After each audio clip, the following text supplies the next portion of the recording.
উনুন জ্বালানোর জন্য যাদের খড়কুটো কেনারও সামর্থ্য নেই তারা বনে জঙ্গলে ছুটে চলে যান পাতা কুড়ানোর জন্য। তাদেরকে বলা হয় পাতা কুড়ানির দল। তাদের কাঠ কেনার সামর্থ্য নেই, অন্য খড়ি কেনার সামর্থ্য নেই। প্রকৃতির তরফ থেকে ঝোড়ো বাতাসে যে পাতাগুলো খসে পড়ে নিচে, সেই পাতাগুলো কুড়িয়ে তার চুলো জলে, চুলোয় রান্না হয়, রান্না করা খাবার খেয়ে তারা বেঁচে থাকে কিংবা জীবিকা নির্বাহ করে। এই চিত্রগুলো গ্রামের একটা বড় চিত্র। যারা গ্রাম দেখেছেন, যারা গ্রামে বেড়ে উঠেছেন, যারা গ্রাম চেনেন, যারা এই দরিদ্র ফ্যামিলিগুলোকে চেনেন, তারা খুব ভালোভাবে জানেন এই পাতা কুড়ানির দলগুলো খুব সকালে খুব ভোরে উঠে বাগানে চলে যায়। বাগানে গিয়ে নিচে পড়ে থাকা পাতাগুলো কিভাবে কুড়িয়ে একটা বড় পালা তৈরি করে, তারপরে সেগুলো বস্তায় কিংবা ডালাই করে বাড়িতে নিয়ে আসে, যেগুলোর পেছনে তাদের কোনো অর্থ ব্যয় করতে হয় না। তার মানে হচ্ছে যে ঈশ্বর প্রদত্ত ব্যাপার, কিংবা গাছের ঝরে যাওয়া সেই পাতাগুলো সংগ্রহ করেই তার সংসার চলে, তার চুলো জ্বলে, সব কিছুই চলে। আমাদের গত এক বছর আগে আমাদের দেশে তৈরি হওয়া নতুন রাজনৈতিক দল এনসিপি, তাদের অবস্থা যেন আজকে সেই পাতা কুড়ানির দলের মতো হয়েছে। অনেক আশা, অনেক স্বপ্ন, অনেক আকাঙ্ক্ষা নিয়ে এই দলটার জন্ম হয়েছিল। নতুন রাজনৈতিক বন্দোবস্ত তারা দিতে চেয়েছিল, কিন্তু আজকে এসে তারা নিজেদেরকে পাতা কুড়ানির দল, অভাবীর দল হিসেবে কেন প্রতীয়মান করতে চাচ্ছে, কেন মানুষের সামনে চিহ্নিত হতে চাইছে, সেটা একটা বড় প্রশ্ন। প্রশ্ন করতে পারেন যে কি কারণে তাদেরকে পাতা কুড়ানির দল বলছি আমি। একটা বড় খবর, একটা বড় ইনভেস্টিগেশন রিপোর্ট তৈরি করেছে দৈনিক আজকের পত্রিকা। সেখানে তারা বলতে চাইছে এনসিপি এখন বড় দলের রিজেক্ট হওয়া যে নেতারা রয়েছে, বড় দলগুলো যে নেতাদের রিজেক্ট করে দিচ্ছে যে তোমাদের দলে দরকার নেই, কিংবা দলে বিভিন্নভাবে শোষিত হচ্ছে, বঞ্চিত হচ্ছে, নমিনেশন পাচ্ছে না, মূল্যায়ন পাচ্ছে না। বিশেষ করে নমিনেশন যারা পাচ্ছে না, হয়তো এক জায়গায় 5জন 7জন নমিনেশন পাই, চাই একজন পায়, বাকি 4জন কিংবা 6জন নমিনেশন পায় না। এনসিপি এবার টার্গেট করেছে এই বড় দলগুলো। বড় দল বলতে আবার কিন্তু আওয়ামী লীগ বাদ না, এই ক্ষেত্রে আবার ফ্যাসিস্টের হিসাব নেই। নিজেদের প্রয়োজনে আওয়ামী লীগ ফ্যাসিস্ট হবে না। আওয়ামী লীগ, বিএনপি, জামাত, জাতীয় পার্টি, এই সকল দলের যারা এইরকম বঞ্চিত, মনোনয়ন বঞ্চিত, তাদের দিকে টার্গেট করেছে এনসিপি। অনেকটা ওই গাছের ঝরে পড়া পাতা কুড়ানোর মতো, সেই পাতাগুলো কুড়িয়ে এনে তারা তাদের ঘর সবল করতে চায় এবং তাদেরকে নিয়ে এসে বিভিন্ন জায়গায় নমিনেশন দেওয়া, দলকে মজবুত করা, দলকে ভারী করা, দলের সদস্য বাড়ানো, এই রকম একটা সিদ্ধান্ত নিয়েছে এনসিপি, যেটা তাদের জন্য খুব বেশি সম্মানজনক বার্তা হচ্ছে না। কি বলতে চাইছে আজকের পত্রিকা, চলুন খবরের ভেতরে ঢুকে বোঝার চেষ্টা করি এই ভিডিওতে। থাকবেন পলিটিক্স টিভির নিউজ। এনসিপির বিভিন্ন দল থেকে কর্মী কুড়ানোর যে খবর আজকের পত্রিকা দিচ্ছে, সেটা তাদের জন্য অসম্মানজনক খবর। তারা শিরোনাম করেছে এমন, দেখে নিন, স্থানীয় নির্বাচন, বড় দলের বঞ্চিতদের ভেড়াতে চাই এনসিপি। ওই যে বললাম যে বড় দল যাদেরকে নমিনেশন দেবে না, ছুঁড়ে ফেলবে, যারা ঝরে পড়বে, তাদেরকে কুড়িয়ে কুড়িয়ে এনে এনসিপি মনোনয়ন দেবে। তার মানে এনসিপির বর্তমান কাঠামোতে সারা দেশে স্থানীয় সরকার নির্বাচনে মনোনয়ন দেওয়ার মতো লোকজনই নেই। সুতরাং এই পাতা কুড়ানির দল হওয়া ছাড়া তাদের কোনো উপায় নেই। কিন্তু তাদের জন্য এটা কি সম্মানজনক পথ হবে? আবার এটা যদি ঘোষণা দিয়ে হয়, বিভিন্ন সময় তাদেরকে ঘোষণা দিতে দেখেছি আমরা যে অন্য দলে যারা নমিনেশন পাবেন না তারা আমার দলে আসেন, আমরা নমিনেশন দেব, এরকম বক্তব্য তাদের একেবারে প্রকাশ্যে আমরা দিতে দেখেছি, যেটা একটা রাজনৈতিক দলের জন্য খুবই অসম্মানজনক বক্তব্য। কি বলছে আজকের পত্রিকা? আজকের পত্রিকা 2-3টা পয়েন্ট তৈরি করেছেন আলাদা আলাদা করে। সেই পয়েন্ট 3টা এরকম যে দলের সাংগঠনিক ভিত্তি মজবুত করতে এমন চেষ্টা চলছে। মঞ্জুর আলম, হাসনাত আবদুল্লাহর সাক্ষাৎ নিয়ে আলোচনা, অর্থাৎ ওই যে চট্টগ্রামে আওয়ামী লীগের নেতা মঞ্জুর আলমের বাসায় যে গোপন বৈঠক হলো হাসনাত আবদুল্লাহর, সেটাও এই প্রক্রিয়ারই একটা অংশ। এবং বলছে যে বিভিন্ন দলের নেতাদের সঙ্গে আলোচনা চলছে এনসিপির।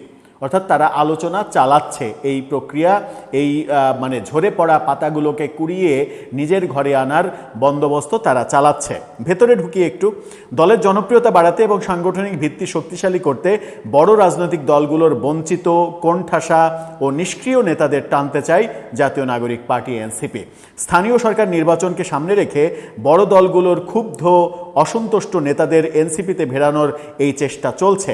কার্যক্রম নিষিদ্ধ আওয়ামী লীগ এবং জাতীয় পার্টির নির্দোষ নেতারাও এই সুযোগ পেতে পারেন। অথচ কদিন আগেও আমরা দেখেছি জাতীয় পার্টিকে নিষিদ্ধ করতে হবে, জাতীয় পার্টিকে নিশ্চিহ্ন করতে হবে, জিএম কাদেরকে গ্রেপ্তার করতে হবে। আর আওয়ামী লীগ তো ফ্যাসিস্টই। আওয়ামী লীগের মানে কথা, মানে মুক্তিযুদ্ধের যারা কথা বলে, ৭২-এর সংবিধান রক্ষার কথা যারা বলে, তারাও আওয়ামী ফ্যাসিস্ট, আওয়ামী দোসর, এভাবেই তো তারা বলে আসছিল। কিন্তু এখন আওয়ামী লীগের বঞ্চিতরা, আওয়ামী লীগের যারা আসতে চায়, জাতীয় পার্টির বঞ্চিতরা, জাতীয় পার্টির যারা আসতে চায়, তাদেরকেও ওয়েলকাম করছে এবং তাদের সঙ্গে তারা আলোচনা চালাচ্ছে, যেটা আমরা মঞ্জুর আলমের সঙ্গে হাসনাত আবদুল্লাহর গোপন বৈঠকের মাধ্যমে পরিষ্কার হতে পেরেছি।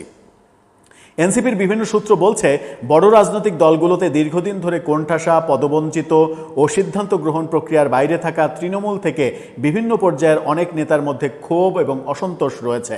বিভিন্ন সময়ে তারা যথার্থ মূল্যায়ন না পাওয়ার অভিযোগও রয়েছে।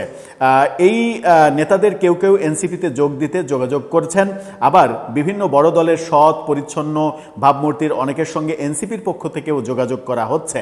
স্থানীয় সরকার নির্বাচন সামনে রেখে দলে ভেড়ানোর জন্য এই যোগাযোগ এবং দর কষাকষি চলছে, এটা বলছে এনসিপির উত্তরাঞ্চলীয় মুখ্য সংগঠক, স্থানীয় সরকার পরিচালনা কমিটির প্রধান সার্জিস আলম আজকের পত্রিকাকে বলেছেন, যে কোনো রাজনৈতিক দলের অনেক যোগ্য নেতা রয়েছেন যাদের বিভিন্নভাবে বঞ্চিত করা হয়। স্বজনপ্রীতি, পরিবারতন্ত্রের কারণে স্থানীয় পর্যায়ের অনেক যোগ্য নেতা কর্মী মূল্যায়ন পান না। আমরা তাদের এনসিপির পক্ষ থেকে সেই সুযোগ করে দিতে চাই। কি সুন্দর কথা, মানে আমরা পাতাগুলো কুড়িয়ে আনতে চাই। এজন্য পুরো দেশে বিভিন্ন রাজনৈতিক দলে যেসব ত্যাগী নেতাকর্মী আছেন, দল যাদের মূল্যায়ন করতে পারছে না, আমরা তাদের কাছে যাচ্ছি, তারাও অনেকে আমাদের কাছে অ্যাপ্রোচ করছেন। তাদের জন্য এনসিপির দরজা সবসময় উন্মুক্ত। জুলাই গণঅভ্যুত্থানের নেতৃত্ব দেওয়া এই তরুণদের এই দলটা যখন এই কার্যক্রম চালাচ্ছে, এবং এখানে ওই হাসনাত আবদুল্লাহর সঙ্গে মঞ্জুর আলমের যে বৈঠক, সেই বৈঠকের কথাও বলা হচ্ছে। সবথেকে মজার ব্যাপার হচ্ছে, হাসনাত এবং সার্জিসের বর্তমান বক্তব্যে এখন কিন্তু আর ওই ফ্যাসিস্ট নেই, ফ্যাসিস্টের দোসর নেই, কবর রচনা করার ব্যাপার নেই। এখন ওরা যদি আমার দলে আসতে চায় তাহলে ওরা খুব ভালো, এবং এভাবে একটা পুরো বাগানে বিভিন্ন, মানে একটা ধরেন আমের বাগান, সেখানে তো শুধু মানে একটা গাছ থাকে না, মানে সেখানে তো বিভিন্ন ধরনের গাছ থাকে, ফজলি আম থাকে, ল্যাংড়া থাকে, খেরসাপাত থাকে, মানে অনেক ধরনের, মানে লকনা থাকে, অনেক ধরনের গাছ থাকে। অনেক ধরনের গাছের পাতাই তো ঝরে পড়ে মাটিতে, সেই পাতাগুলো এক জায়গায় নিয়ে আসবে তারা। সেখানে ধরুন রাজনৈতিক দলগুলোকে যদি আমি গাছ হিসেবে দেখি, সেখানে আওয়ামী লীগ আছে, বিএনপি আছে, জাতীয় পার্টি আছে, জাসদ আছে, ওয়ার্কার্স পার্টি আছে, মানে এই যারা, মানে বিএনপি বাদ দিয়ে যারা তাদের চোখে ফ্যাসিস্ট এবং ফ্যাসিস্টের দোসর, সেই বাগানে ঢুকে সেই বাগানের পাতাগুলো পর্যন্ত কুড়িয়ে তারা আনবে। সেই সময় কেউ ফ্যাসিস্ট হবে না, কেউ ফ্যাসিস্টের দোসরও হবে না, কারণ ওই ঝরে পড়া পাতাগুলো তাদের দরকার তাদের দল ভারী করার জন্য। যে দলের নির্দিষ্ট একটা আদর্শের লোকের সমাগম কম থাকে, যে দল একটা আদর্শের ভিত্তিতে তৈরি হয় না, সেই দলের মানে কি বারোছড়াদ্য হয় সেটা একবার কল্পনা করুন। শুধু বিভিন্ন দল থেকে বিভিন্ন আদর্শের লোকজন এখানে আসবে এবং এসে জড়ো হবে, পাতাগুলো এনে জড়ো করা হবে।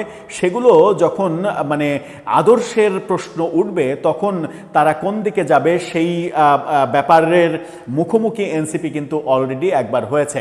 নির্বাচনের আগে তারা যখন জামাতের সঙ্গে জোট করলো, তখন তাদের সঙ্গে থাকা বাম ধারার, প্রগতিশীল ধারার নারী পুরুষ অনেক সম্মুখ সারির নেতারা কিন্তু দল থেকে বেরিয়ে গেছেন, শুধুমাত্র ওই কারণে যে তারা জামাতের সঙ্গে জোট করেছে। বহু ভাবধারার মানুষকে এক ছায়াতলে নেয়ার এটা একটা বড় প্রতিবন্ধকতা, এবং এতে করে দল প্রতি মুহূর্তে ভেঙে যাওয়া, খণ্ডবিখণ্ড হওয়া হওয়ার একটা সম্ভাবনা থাকে, যে সম্ভাবনাটাকে তারা একেবারে ঘটা করে ওয়েলকাম করছে। এই ওয়েলকাম করা তাদের জন্য একটা বড় ক্ষতির কারণ যে ভবিষ্যতে হবে, সেই রাজনৈতিক মেধা কিংবা প্রজ্ঞাটা তাদের আদৌ আছে কিনা সেটাও একটা বড় প্রশ্ন। দর্শক, আপনার কাছে কি মনে হয়, এই পাতা কুড়িয়ে বিভিন্ন দলের পাতা এক জায়গায় করে কতটা লাভবান হবে, কতটা শক্তিশালী করতে পারবে তারা নিজেদের দলকে? আমাদের যে স্বপ্ন দেখানো হয়েছিল নতুন রাজনৈতিক বন্দোবস্ত দেওয়ার, সেই স্বপ্নটাই বা কতটা সত্য হবে? আপনার মতামত জানিয়ে লিখতে পারেন।